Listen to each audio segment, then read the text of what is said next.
on Friday, I did a gig. It was a university gig. Yes.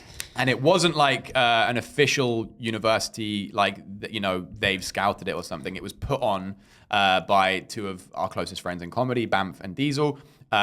Great comedians, shout out them. Love them. They are both Somali, and so they wanted to put on an event for the society, the Somali society for this university, right?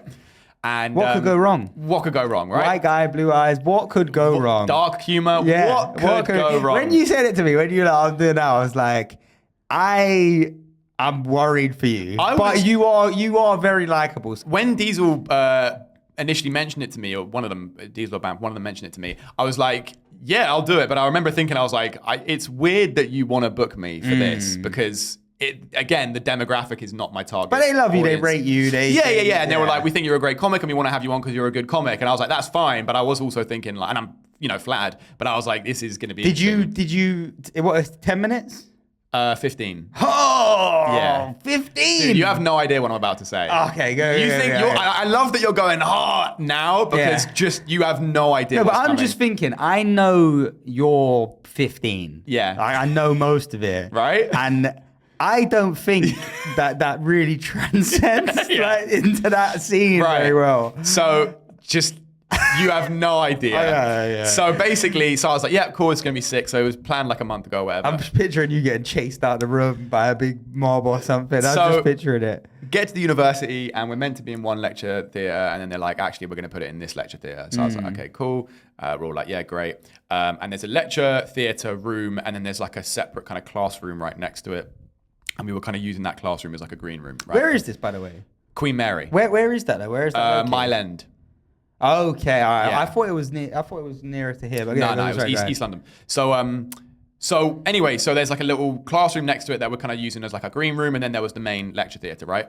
They're setting it up. It's like a standard lecture theatre. I saw a picture. Right. Yeah. So it's like, you know, the rounded seats and stuff, and then there's the lecture theatre area. Now, bear in mind, in a lecture theatre, you have that big kind of clunky cuboid-shaped desk. Well, I wouldn't know, but yeah. I wouldn't either because I haven't been. But you know when you've seen pictures, right? I've watched films. Yeah. I've watched a movie. You're a cultured man. Yeah. So you peeked in through the windows of lecture theatres being like, I wonder what it would be like to be educated. Yeah. I've robbed university students before. Exactly. I've heard stories. So there's like this massive like cube kind of shaped desk where they have like a, you know, a built-in kind of microphone for the lecturer to use. There's like a computer on it. There's drawers and stuff. So it's kind of like a massive desk. Yeah. That's in the middle of the space. Yeah. And then there's like a tiny gap of stage space in front of that. And then there's just the chairs, right? Yeah. So, you got a microphone? Well, I'm getting to that. Okay, sorry. I'm jumping the gun. So basically, we go in and they're figuring out everything. First of all, that happens about 20 minutes before the show. They're trying to figure out all the lighting and stuff. There is a room at the back of the lecture theatre where they store like a bunch of lights and equipment and stuff. The person who runs that, like the maintenance guy, he's gone home because everyone leaves at 6.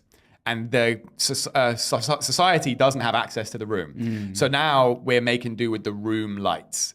So immediately that's like a thing. I've never been in a lecture room, but I'm guessing it's classroom-esque, like very bright. Very bright. I mean, it had a dimmer, so they kind of, very good. Yeah, but the dimmer affected all of the light, so it was like, okay, you know, like the crowd was a little bit darker, but the stage wasn't like super bright, lit, you know. Yeah. So it was kind of like a weird mix, but it's like we're like, fuck it, we'd rather have it a bit brighter so you can see us clearly than have it darker and, you know. Yeah. So the light wasn't ideal, but we're like, you know what, fuck it, roll with the punches. This is gonna be a great show. Blah blah blah, right? Yeah. The room starts filling up. There's probably like, I mean, I think at max cap, they said it was like 106 for the room. I think there was probably 70, 80 people in there. Okay. Fairly full. That's good. Right? Fairly full. Yeah. The room's filling up. The room is, I'd say 90% hijabi women. Well, I was just about to say, let's just make sure that's known. This is a Somali society show. Yes. There's no Gary and Greg and Dave. Not a white guy in sight. Oh, except for you, right? Except for me, the only one. Well, Dima was on the lineup as well. But he's Bulgarian, so he's trash white. Yeah. He's not, you know. And I'm allowed to say that because I'm half Russian. Yeah. But anyway, so yeah, there's Dima, and also Dima looks like if he said he was like Algerian or something. Yeah, he looks Arab. Yeah, he looks Arab, so he could pass, you know. And he also is a bit of a scary guy, which I think just makes him seem more like Arab. Yeah, but he's just like, hey, motherfucker. So it's like it's not easy as an audience member. I wouldn't find it easy to be offended by Dima. Yeah. Because I'd just be like, he's a fucking maniac. Right. You seem like someone I could be like, oh, this guy. Fuck him. Is a horrible person. Right. Yeah. Okay. All right. Yeah. So the room's filling up. It's like 90% hijabi women, and then like some kind of there was some Somali guys and a couple of Arab guys and stuff. Not a single white person in the crowd. There was one Asian lady. Okay. How the fuck did she end up there? I don't know. She's probably hostage, right? Yeah, jinx. Okay. Anyway, so the room's filling up. About 5-10 minutes before the show starts, one of the organizers from the Somali Society, this young girl, she comes in. She goes, "Hey guys, so we can't get the microphone to work. So yeah, we're really sorry, but we're just gonna have to. You guys are just gonna have to talk."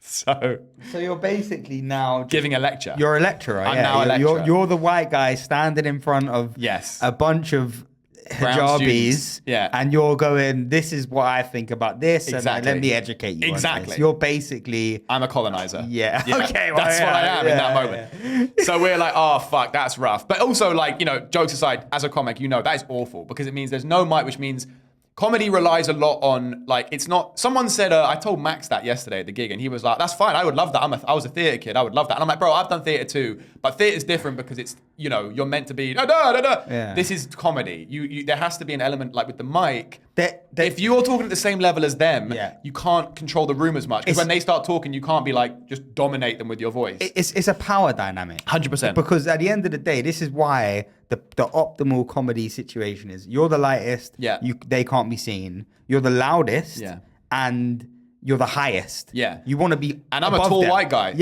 with a loud voice, right? So I take all those boxes out of the bat. Yeah, exactly. I was the loudest and the tallest and the best lit. Yeah. You know? Yeah. Complexion, right? So you're a flashlight. I'm Snow White. You're a flashlight. I'm a flashlight. You're an iPhone flashlight. In that situation. Anyway, so they start the show. Banff and Diesel were hosting it together. Fair play to them. They're doing what they can with the room. And it's like, they're doing well, but like, because of the nature of the room, that's the other thing. That's the next step, which is like, already there's no microphone.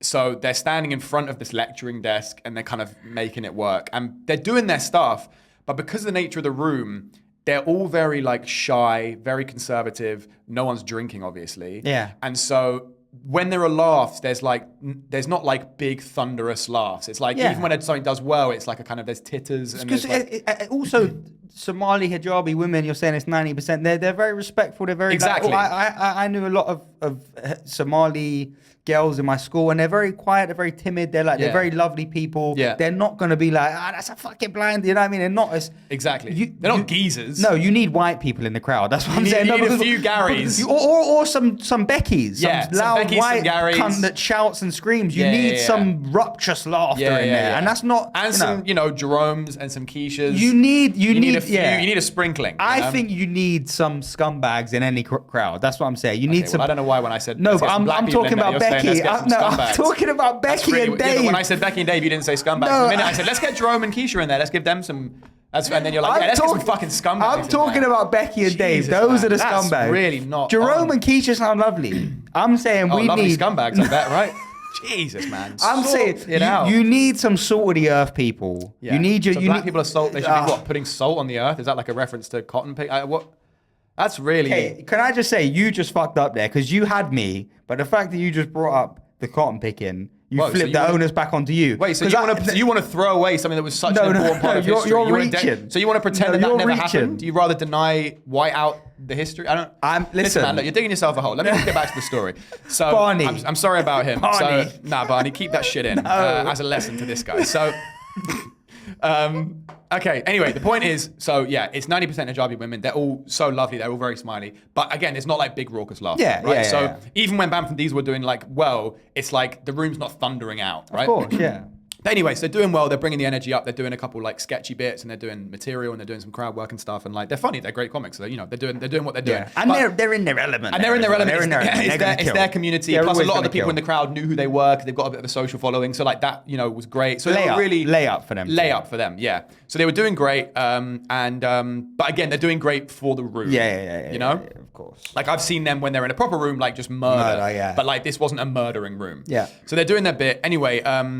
I think Salam went on first, and she is, I believe, an Ethiopian woman. So she's a woman. I think she's Ethiopian. So she went on first. I didn't watch her set, but she, I think when she came in the green room after, she said she felt like she bombed, but I don't think she did. I think someone said she's probably being harsh on herself. Again, as we all were because of the room. Well, in that room, you're never going to come out and be like murdered. Yeah, exactly. It's always going to be. So she went on. I'm sure she did great. So she did her thing and then came off. And then they did some more crowd work. And then Dima went on. And Dima was like, "What's up, motherfuckers?" He's doing his thing. And like, he even was saying, he was like, it wasn't fully connecting. Like he was doing like, his drug dealer, I don't want to say his bits, but he was doing his drug dealer stuff. And again, it's like, it wasn't really connecting, And then at one point he just leans over to the lecture mic that was like attached to the desk. And he goes, "Is this on? Oh, fuck, it's on. Okay. I'm just going to talk like this now. I'm the teacher now." So he just starts fucking leaning. He's leaning over the desk doing his set with the microphone. I'm the teacher now. Yeah. So he then just kind of does a bit of crowd work and he's kind of making it work and stuff. And he does well as well. But again, well for the room, right? Yeah. So then he's doing his thing. Dima's hilarious. So he makes it work, comes off. And then they do a little bit. Dima universally funny as well. Yeah. He's a universally funny guy. Yeah. If someone ever says, I mean, someone hasn't, but I feel like if someone ever came up to me and was like, "Yeah, I don't really think Dima's funny," I'd be like, "Well, you're just an idiot." Yeah, he's objectively hilarious. He is objectively hilarious. Yeah. So I think you are like a real, a comedy fan would watch you and go, "Yeah, that's great." Right. But I wouldn't say you're universally funny. Yeah. I think he is just funny. You have to be open to like my style of yeah. Also, and it's like it's an art. Yeah. Like, Dima is just, you just put him in a room with anyone and he's going to make everyone die laughing. Yeah. He's just a funny guy. Yeah. And because he's nuts as well. Yeah, he's a fucking maniac. An insane guy. So anyway, Dima does his thing, comes off, and then Limbs was headlining the first half. So Limbs goes on, and Limbs is fucking killer. Yeah. And so Limbs goes on, and he literally, I was talking to him right before he went on in the green room, and he was just like, I mean, yeah, they're not going to have the material. Like, that you could just tell material wasn't working. It was one of those nights. So Limbs just goes on, and he's just leaning against the fucking lecture desk. He just does crowd work for like 10, 15 minutes, just kills. Kills. And I'm like, "Oh, fuck Limbs! Yeah, Limbs is too good. Limbs is too good. It's ridiculous." And so yeah, shout out to Limbs. He fucking murders. And so he went on, and he's doing really well for the room. I think he did the best of the night out. Yeah. I didn't see the last two acts, but I was like, Limbs really did his thing. Yeah. But he does that, and then they go, "Right, we're gonna take a little break." I'm opening the second half.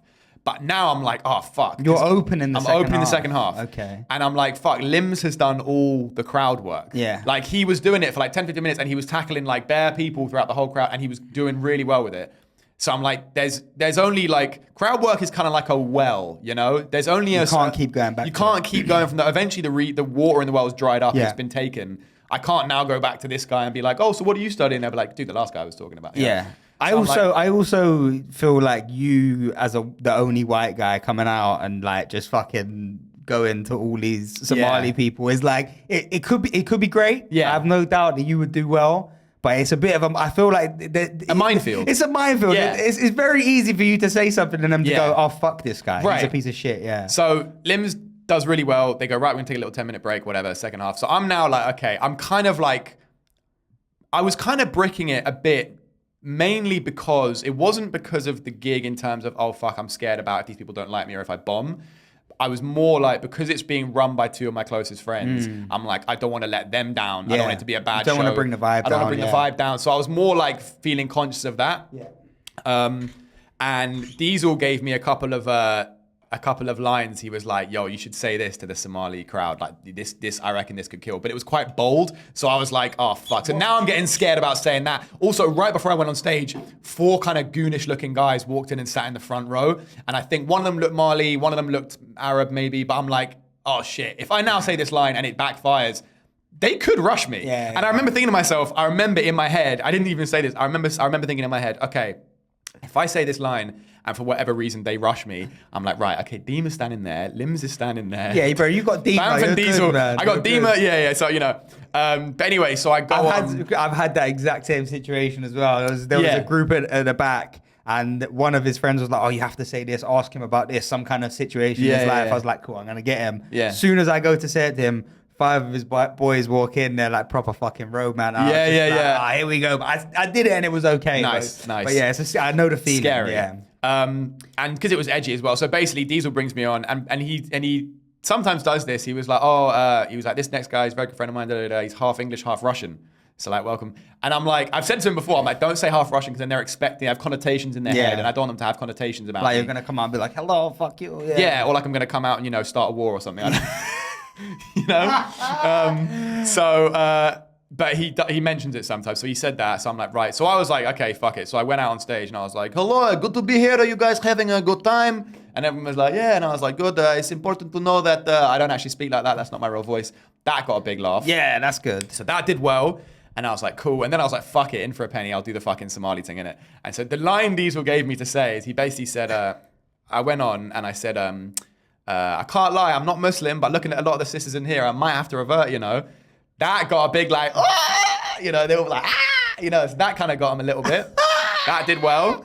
That's a good line. That did well. That's a good line. And then this was the bolder line, which I was nervous about saying this. So I'm like, this could go the wrong way. But Diesel was like, nah, trust me, because he told me the line and he was like, you should say this. So he told me to say that line. That did really well. And then he told me to say this line. I'm scared. And I said, so I went out upon Diesel's like, you know, suggestion. I went out after that first line, that did well. And I was like, yeah, you know, I had a lot of Mali friends in school, like, and I remember a lot of my friends used to call me the white Somali because I look quite Somali. Do you guys see it? Do you recognize it? And then the whole auditorium was like, no, we don't see it. And I was like, oh, okay. And then I turned around and pulled my jeans up and showed my jeans, my butt. Yeah. And I was like, what about now? And then everyone went, ah! And then I went, like that. Like, killed. I hit the, no way. Udia. Killed. Oh my God. And I'm like, that's going to go one of two ways. You know what I mean? Oh my God. But they loved it and it killed.